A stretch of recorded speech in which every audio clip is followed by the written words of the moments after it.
There are these invisible systems, these hidden languages that are running pretty much everything around us.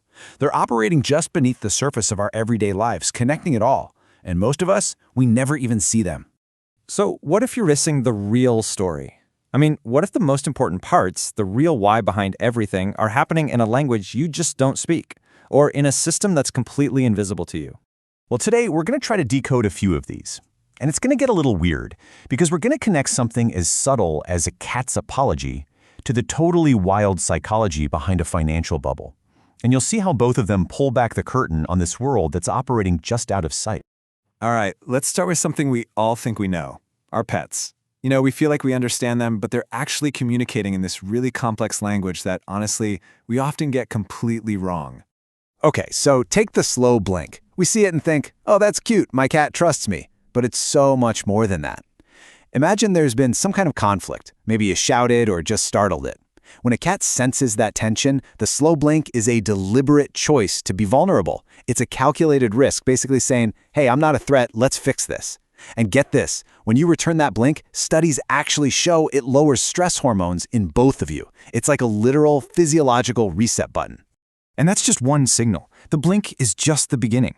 That headbutt you get after you've maybe raised your voice, that's not just affection. It's your cat literally overriding your stress scent with its own, chemically repairing your bond. And when they expose their belly, that's total surrender. It is not an invitation for a belly rub. See, they're talking all the time, but so often we're just not listening. So what happens when we miss all these signals?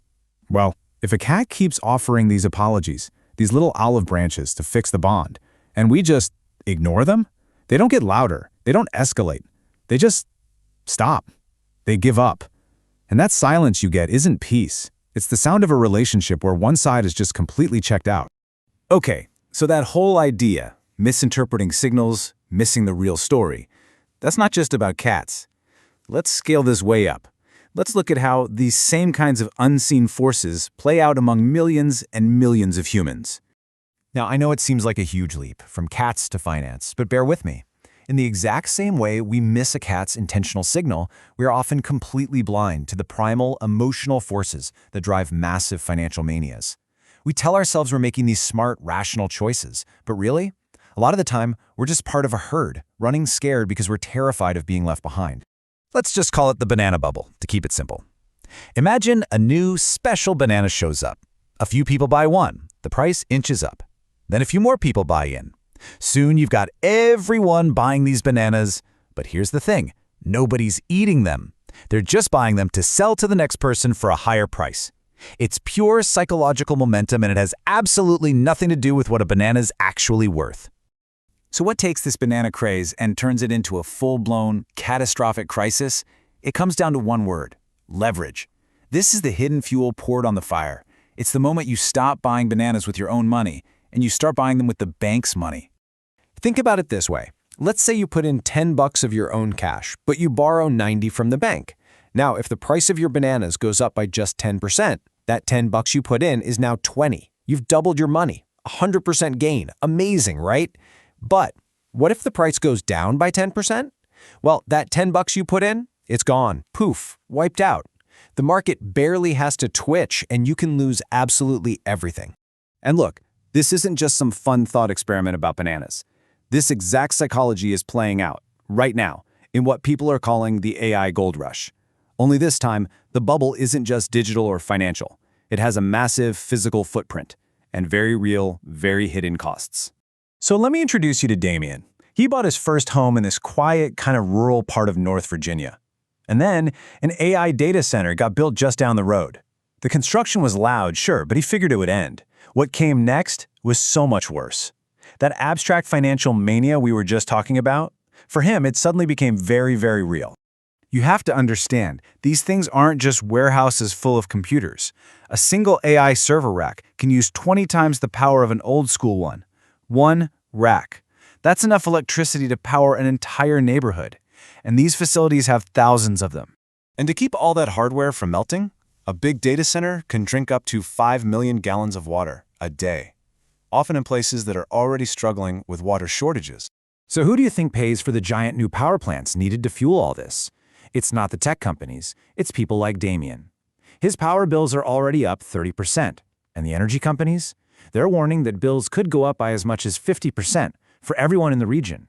And the hidden costs, they go way beyond money. We're talking about a constant low-humming sound you can literally feel in your bones. The smell of diesel from hundreds of backup generators. Quiet country roads suddenly clogged with heavy trucks. This is the real price being paid by communities for an AI future they never even asked for. All right, now let's take this to another level. We're going to look at what might be the most sophisticated, most hidden system of them all. A multi-billion-dollar corporate empire that operates completely in the shadows right alongside our regular economy. This is the story of a son who was born right into that world. When he was a little kid, he was told his dad was just an agricultural businessman. Then, at 13, he was formally introduced to the whole organization. His entire life was this slow, careful indoctrination into a world he had no way of escaping. By the time he's 24, he's a full-blown executive, running a key part of their financial machine. There's this quote from the organization's accountant that just says it all. We, on the outside, we always focus on the violence, right? But the real genius of the operation, it's the invisible financial engineering. Think about it. Moving the merchandise is one thing, but moving the money, making all that cash look totally clean and legitimate to governments that have incredibly sophisticated ways of tracking it, that's the real challenge. Okay, look at these numbers because they're pretty staggering. The organization pulls in about $2.5 billion a year. After all their costs and bribes, they're left with around $700 million in pure profit. But here's their biggest headache. They can only manage to successfully launder about half of that. The other half, that $350 million, is what they call dead money. It's just so much physical cash that they can't clean it fast enough. It literally sits in warehouses and rots. So, let's recap. We've talked about a cat's apology, a bubble based on bananas, a family's power bill skyrocketing because of AI, and a cartel's balance sheet. I know they seem completely random and unrelated, but they're all showing us the exact same thing.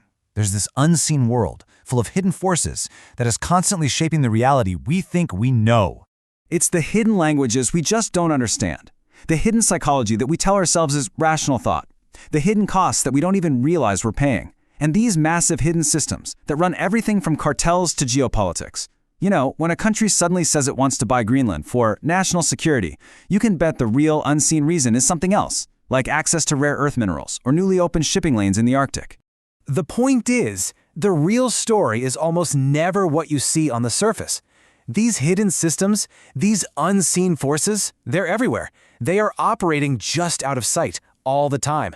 So the only question left is, now that you know they're there, now that you know how to look for them, what are you going to see?